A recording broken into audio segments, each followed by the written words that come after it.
प्रभु जीशु नाम समस्त दर्शक मो नमस्कार जनाए एक शुभ खबर नहीं आसी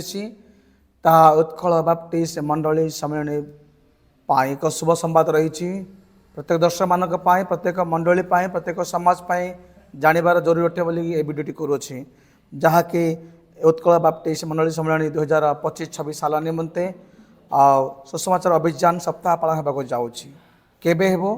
क्यों तारीख आरंभ हो केबे शेष हो कौन शास्त्रांकर रही स्वर्णमय पद रही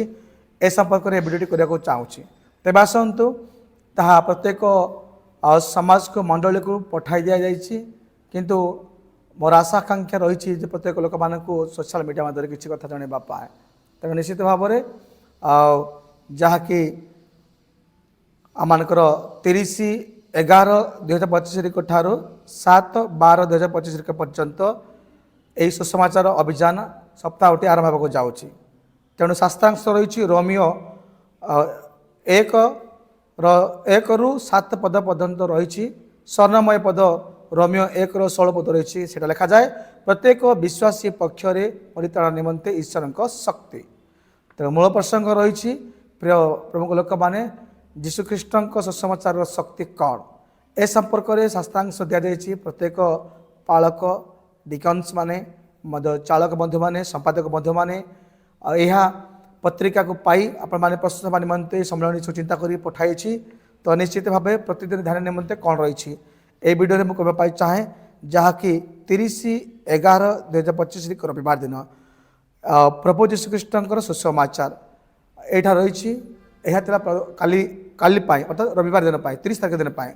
पुणी 1/12/2025 सोमवार दिन प्रतिज्ञात मसीह सुसमाचार संपर्क में शीर्षक रही जॉन 1:41 पद रही प्रिय बारे आ देखा पार्छु से प्रकार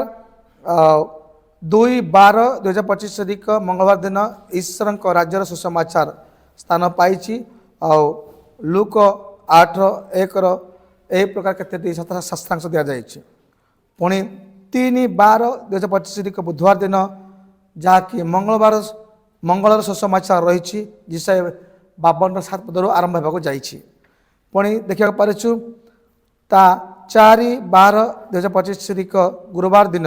ईश्वर अनुग्रह सुसमाचार प्रेरित 20-14 पदर आम देखा पार्छु से किसी शास्त्रांश दि जाए पुणी से प्रकार रही जहाँ शुक्रवार दिन जहाँ 5/12/2025 दिन रही परित्राण सुसमाचार रही एपीसीओ 1:13 किसी पद पर दिया जाए देखिए पढ़ी पारे बुझीपारे यह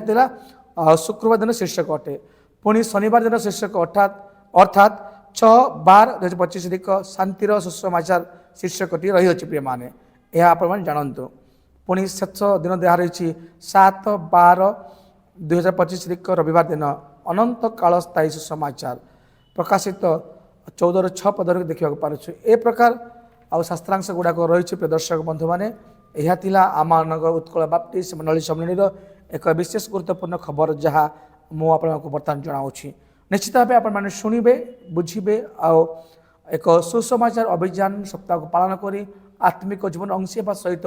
ईश्वर को गौरव करूँ अनुग्रह बंचे यह मोर आशाकांक्षा रही तेणु निश्चित भाव यह पत्रिका प्रत्येक मंडली समाज को सम्मेलन पठाई अच्छी पाई कि न पातु ए माध्यम जब जानते ताहले शीर्षक अनुध्यान करूँ प्रस्तुत हूँ ईश्वर वाक्यर परिचर्चा करूँ धन्यवाद।